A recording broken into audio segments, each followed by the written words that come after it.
안녕하세요. 오늘은 최근에 탐방을 다녀왔고 지난 12월 2일 코스닥에 신규 상장한 웹코에 대해서 설명을 하겠습니다. 다시 한번 말씀드리지만 이 방송은 매수 추천 방송이 아니고 기업을 이해하고 스스로 판단하는 데 도움을 주는 방송입니다. 그리고 방송 내용도 이미 모두에게 공개된 객관적인 자료를 기반으로 하고 있습니다. 그럼 설명을 시작하겠습니다. 앱코는 2001년 앱솔루트 코리아로 설립이 되었고 2012년 현재의 앱코로 사명을 변경했습니다. 주력 사업은 크게 세 가지를 볼 수 있는데요. 게이밍 기어, 소형 가전, 그리고 스마트 스쿨입니다. 매출 비중을 보면 게이밍 기어가 75%, 소형 가전이 19%, 그리고 스마트 스쿨 등 기타 매출입니다. 여기에 대해서는 뒤에서 자세히 설명하겠습니다. 공사의 지분은 최대 주주와 특수관계인이 지분 57%를 보유하고 있고 중국에 100% 자회사가 있는데 이는 중국에서 생산된 제품에 대한 품질 관리를 목적으로 지난 2018년에 설립이 되었습니다. 그리고 동사는 지난 2020년 12월 2일에 코스닥에 상장을 했는데요. 공모 가격은 24,300원이었고 지난 주말 주가가 27,800원이었으니 현 주가는 공모가 대비 14% 상승한 상황입니다.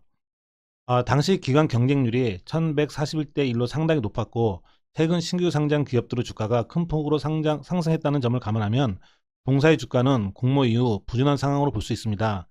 이는 12월 말 주식 양도세 이슈와 함께 최근 수출용 컨테이너 부족에 따른 유통비용 상승 등이 우려감으로 작용한 것으로 보여집니다. 다음은 동사의 주력 사업인 게이밍 기어, 소형 가전, 그리고 스마트 스쿨에 대해서 설명하겠습니다. 먼저 주력인 게이밍 기어는 게임용 키보드, 마우스 등 주변 기기 등을 자체 디자인과 브랜드로 중국에서 생산해서 이를 국내 및 해외에 공급하는 것입니다. 동사는 국내 게이밍 기어 시장에서 점유율 1위를 점하고 있습니다. 동사 제품은 외산 대비 높은 가격 경쟁력을 기반으로 국내 PC방 시장을 선점했고 지난 2016년부터는 해외 진출도 진행하고 있습니다. 특히 2019년부터는 아마존을 통해 북미 시장에 제품을 공급하기 시작하면서 해외 매출이 큰 폭으로 성장하고 있습니다. 동사는 주력인 게이밍 기어 사업을 기반으로 지난 2019년 하반기부터 소형 가전 시장에 진입했는데요. 국내 소형 가전 시장은 1인 가구 증가로 최근 큰 폭 성장을 보이고 있습니다. 특히 소형 가전 시장은 기존 삼성전자, LG전자 등 대기업이 생산하지 않고 있는 10만원 전후 틈새 시장에서 새롭게 성장하고 있는 시장입니다. 동사는 경쟁 제품인 중국산 대비 차별화된 AS 제공으로 단기간에 높은 성장을 보이고 있습니다. 마지막으로 동사의 스마트 스쿨 사업인데요. 교육부가 추진하고 있는 디지털 교과서 사업은 태블릿 PC 등을 이용한 수업입니다. 이에 따라 스마트 단말기 공급, 통신 설비 구축, 단말기 충전함 등 세 가지 분야에서 새로운 시장이 열렸는데요. 여기에서 동사는 단말기 충전함을 공급하고 있습니다. 동사는 단말기 충전함 분야에서 1차에서 5차 시범 사업까지 모두 선정되었고 5차 시범 사업은 2020년에 종료되었습니다. 향후 본 사업이 진행될 경우 동사의 수혜가 기대됩니다. 동사의 핵심 경쟁력은 대기업에 의존하지 않고 자체의 브랜드와 자체의 디자인을 보유하고 있다는 점입니다. 대부분 중소형 가전 및 IT 업체들은 대기업을 통하지 않고서는 시장에 진입하기 어렵고 또한 대부분 자체 브랜드 없이 대기업의 하청업체로 성장 한계를 보이는 것이 일반적인데요. 오른쪽 표에서 보이는 것처럼 동사는 제품별 다양한 자체 브랜드를 보유하고 있다는 점이 큰 경쟁력입니다. 동사의 성장 스토리에 대해서 설명하겠습니다. 동사는 2001년 설립 초기에는 오프라인 기반의 조립 PC 업체였습니다. 또한 해외에서 그래픽 카드 등을 수입하여 국내에 단순히 유통하는 사업을 했습니다. 따라서 동사 연간 매출액은 100억 원 수준이었고 PC 조립 및 단순 유통시장의 과다 경쟁으로 수익성도 낮은 상황이었습니다. 그러나 2012년부터 본격적인 게이밍 기업 매출이 발생하기 시작했고 오프라인 기반에서 온라인으로 재편하면서 해외 브랜드가 장악하고 있던 국내 게임용 키보드, 마우스 등 게이밍 기어 시장 점유율이 큰 폭으로 확대되었습니다. 따라서 2013년 연간 매출액이 89원에 불과했으나 지난 2019년에는 843억 원으로 지난 6년간 매출액은 10배 가까운 성장을 보였습니다. 특히 단순 유통에서 자체 브랜드 판매로 변화함에 따라 수익성도 큰 폭으로 개선되고 있는 추세에 있습니다. 동사의 주력인 게이밍 기어 사업의 경쟁력에 대해서 설명하겠습니다. 동사의 게이밍 기어 사업은 게임용 키보드, 마우스, 헤드셋, 책상 의자 등 풀 라인업을 보유하고 있습니다.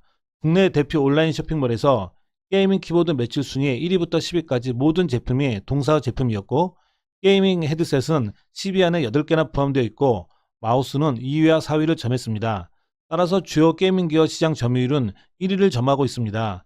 이처럼 동사 점유율이 높은 것은 외산 제품 대비 낮은 가격임에도 불구하고 오히려 성능은 우수하기 때문인데요. 키보드 경우 동사 높은 응답 속도와 함께 완전 방수 제품입니다. 그럼에도 불구하고 글로벌 경쟁사 대비 30% 수준에 불과합니다. 이러한 점을 고려하면 해외 시장에서도 가능성이 높아 보입니다. 동사는 국내 시장에서의 높은 점유율을 기반으로 지난 2019년 11월부터 미국 아마존을 통해 게이밍 기어 수출을 본격화했습니다. 2019년 11월 판매 시작 이후 12월까지 매출액은 9억 원에 불과했으나 2020년 상반기에는 38억 원으로 확대되었습니다. 동사는 현재 아마존을 통해 6개의 제품을 출시한 상황이나 2021년까지 150개로 제품을 확대할 예정이고 북미뿐 아니라 유럽, 인도 등으로 시장을 확대할 예정입니다. KTB투자증권 자료에 따르면 동사의 아마존 매출액은 2021년 400억 원 수준으로 확대될 것으로 전망되어지고 있습니다. 다음으로 동사의 소형가전 사업은 2019년 시작한 이후 빠르게 성장하고 있습니다. 동사는 자체 브랜드를 기반으로 블루투스 이어폰, 무선 욕실 청소기, 무선 안마기, 공기청정기 등 대기업이 진입하기 어려운 10만원 전후 중저가 가전 시장을 목표로 하고 있습니다. 소형 가전 브랜드 오렐라의 매출액은 2019년 2억 원에 불과했으나 2020년 상반기에 68억 원을 기록했고 영업이익률은 27%에 달했습니다.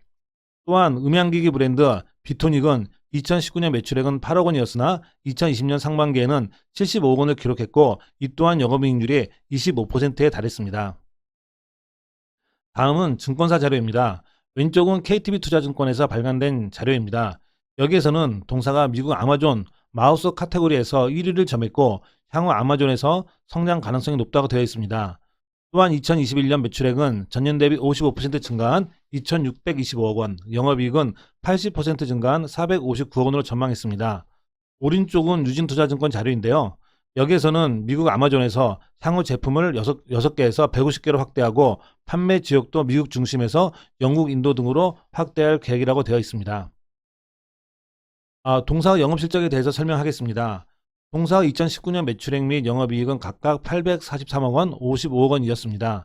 그러나 2020년 상반기 매출액은 740억 원이었고 영업이익은 128억 원에 달했습니다.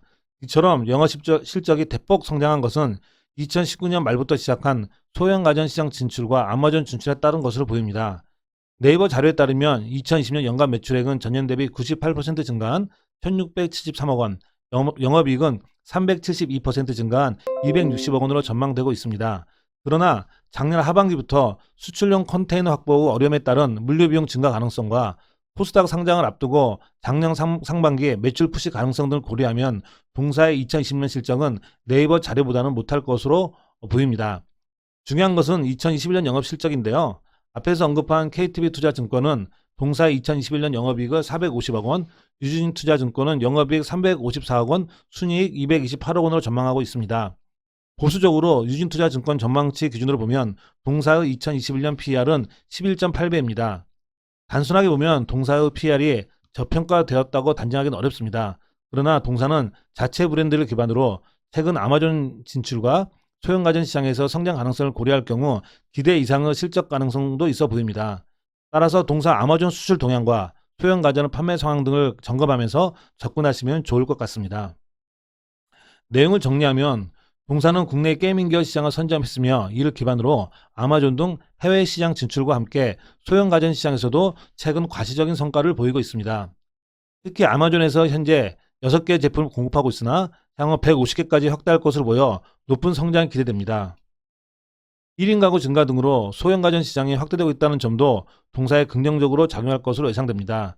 특히 동사는 중소형 업체임에도 불구하고 제품별 자체 브랜드를 보유하고 있다는 점이 핵심 경쟁력으로 볼 수 있습니다.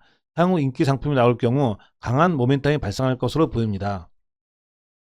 이것으로 기업 설명을 마치겠습니다. 구독과 좋아요는 자료를 작성하는 저에게 큰 힘이 됩니다. 감사합니다.